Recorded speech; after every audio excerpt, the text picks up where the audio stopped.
All right. So, Terrence Howard definitely did not make sense in that interview that he did. I don't even know who the fuck it was for. But that I'm assuming this is Neil deGrasse Tyson's response to it. Alright, if you watched it, be quiet. Alright, watch it again. And if you haven't, and if you don't know what I'm talking about, you just live under a rock, bro. I got name checked by Terrence Howard on his recent appearance on Joe Rogan. I reached out to Neil deGrasse Tyson. He was like, hey man, yeah, I'd love for you to come on my show, do my radio, do my TV thing. Would love that. I was like, yeah, but I've got something I want to introduce to you. I got name checked because 8 years ago, he sent me a 36-page treatise. And it was only 36 pages.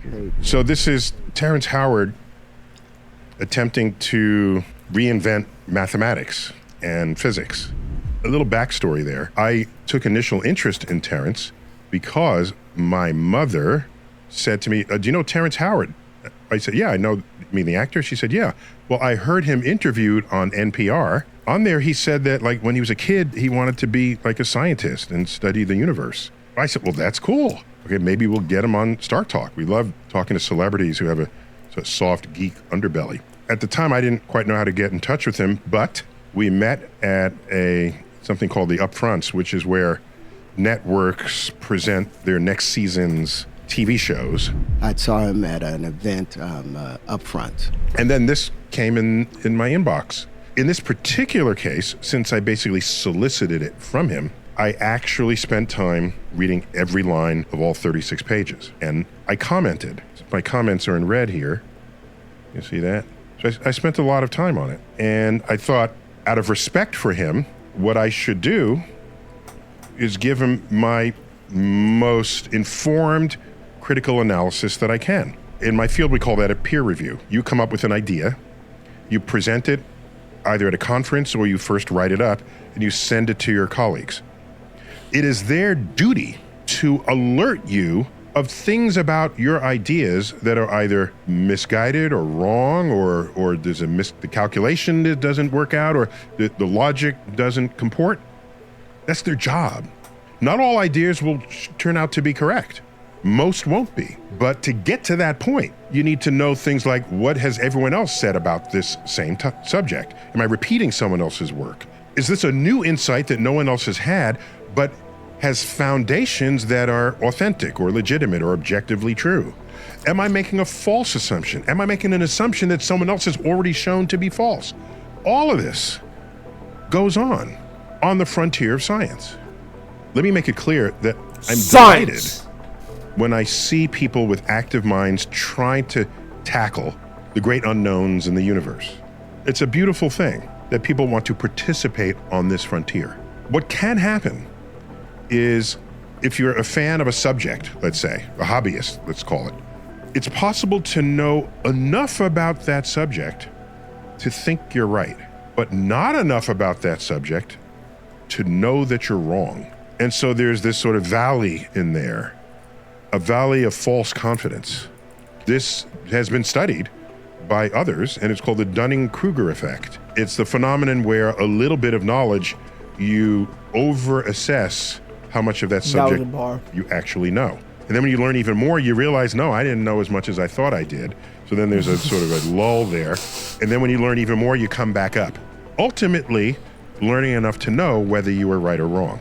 To become an expert means you spend all this time. It doesn't happen overnight. You can't just sit in an armchair and say, I'm now an expert. It requires years and years of study, especially looking through journals where new ideas are published and contested. That's what we have learned is the most effective means of establishing that which is objectively true, or determining that which is objectively false. Both of those work hand in hand to move the needle on our understanding of the universe. I'm going to read you just my opening line here. It's titled 1 × 1 = 2. And I swear to God, if somebody else say that's true, bro, I swear to God, bro. Stupid as hell.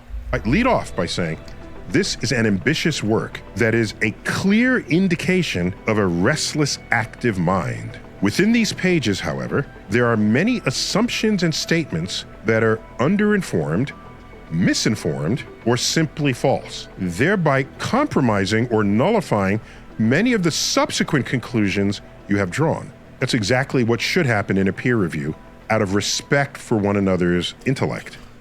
It opens Basically, with a quote. you're stupid as hell. It can and what you never said occur sounded dumb that as the shit. square root of a given number, when added to itself, is greater than the initial number squared. For that would expose a loose thread within the fabric of our understanding, a loose thread capable of unraveling the very ground rules of mathematics.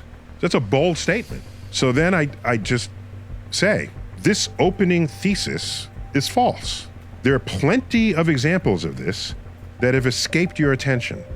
His statement is shown to be false for every number that's less than 1 and greater than 0. For example, the square root of 0.64 is 0.8. 0.8 is bigger than 0.64, and it's a larger number than the original. And 0.64 squared equals 0.4096, a smaller number than the original.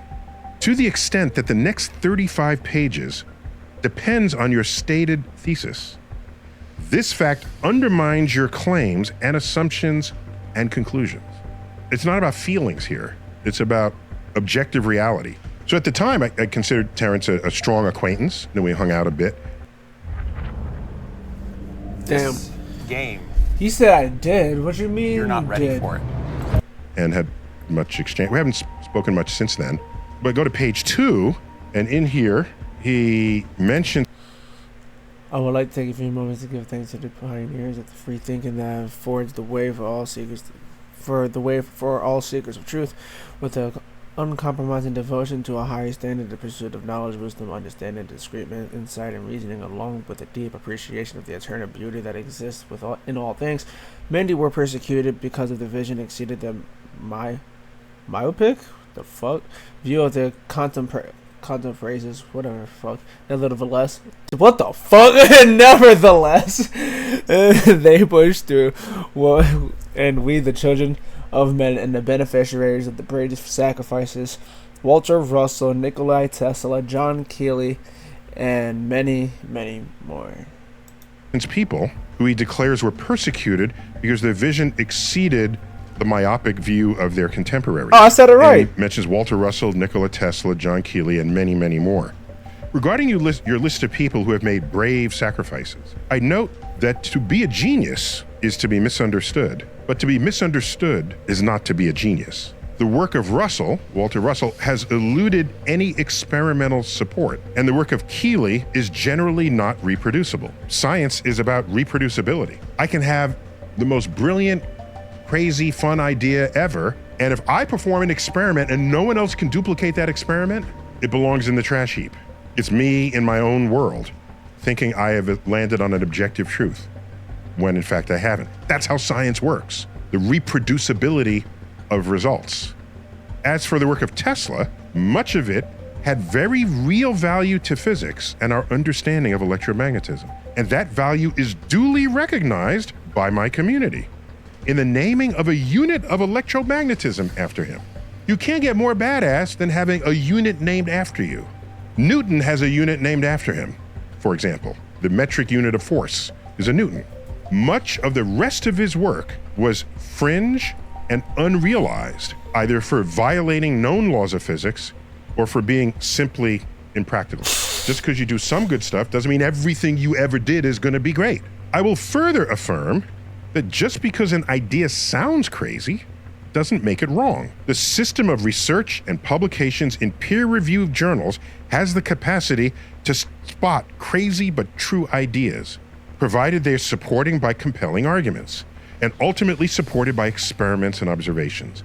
Newton's laws, Einstein's relativity, quantum physics were all revolutionary ideas that appeared in peer-review settings or journals. Meanwhile, most of the work of Russell and Keely had no such success with their ideas. So I think on Rogan, Terrence said that I trashed those three researchers. Attack that I had talked about Walter Russell and Victor Schauberger and John Keeley and Tesla as the people that I looked up to. So he threw shit on he was like, well, Tesla stuff worked, but Tesla was never really respected and out there. When I'm just simply stating the fact, I don't think of that as trashing. I think of that as being honest. I mean, I could have softened it, but I don't think that's what people who care about you should do. People who care will be honest with you about ideas, about thoughts. Remember that. The world is changing so quickly, and so is everything around us. Unfortunately, we have chosen to remain handcuffed to antiquated and obsolete beliefs. We have put an enormous amount of faith into the methods and practices of old that are as dead today as the men who propagated the notion that the world was flat.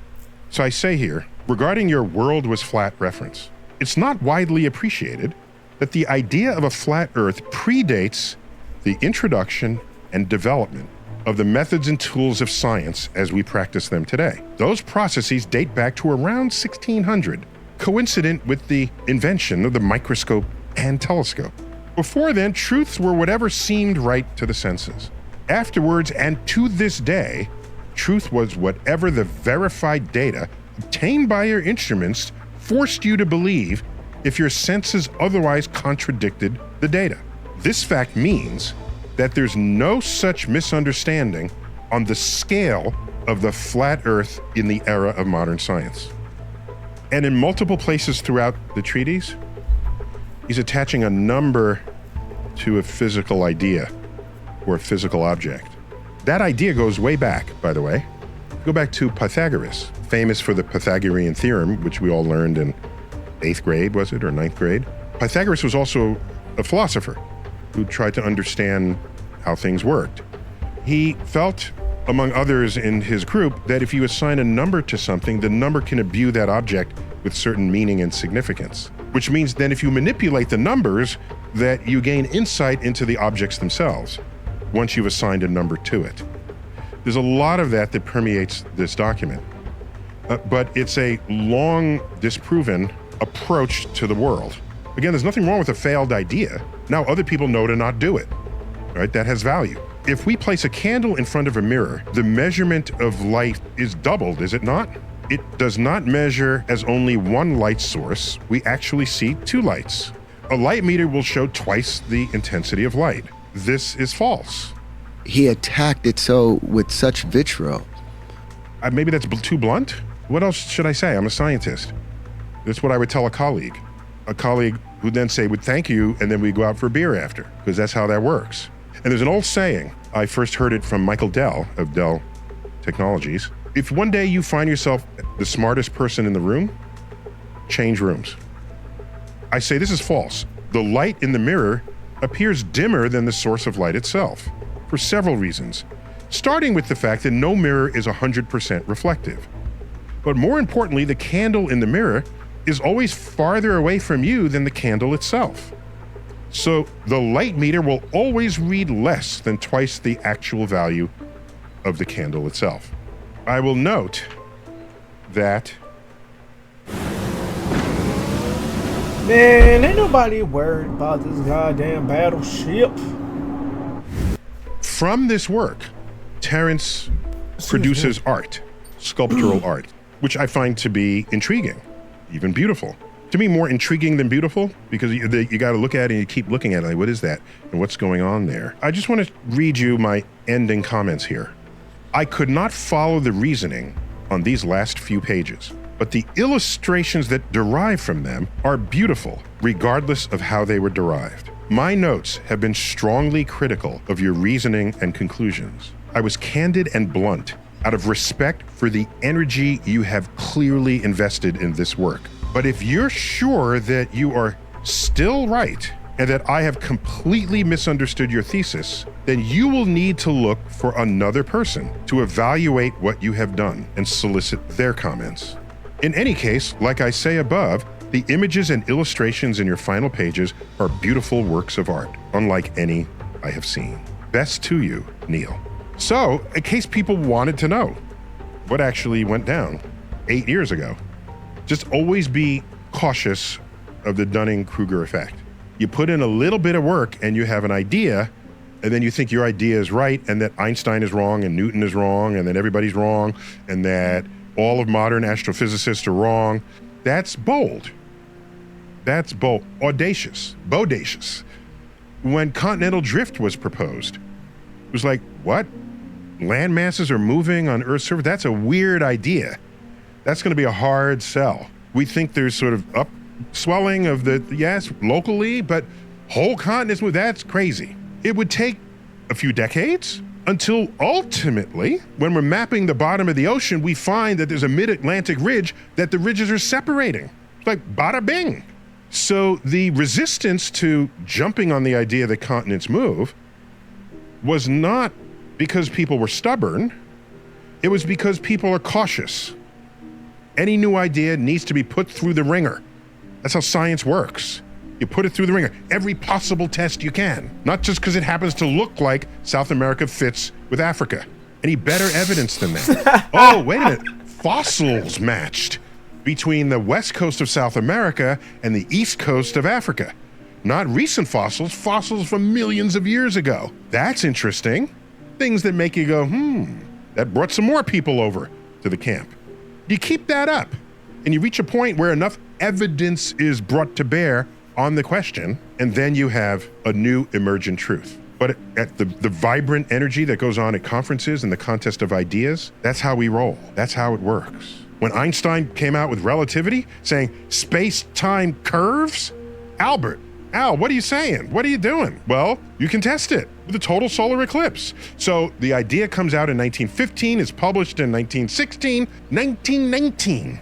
We measured light around the edge of during a total solar eclipse, because you can't see the stars during the daytime. You see the light rays bent from their actual coordinate positions on the sky.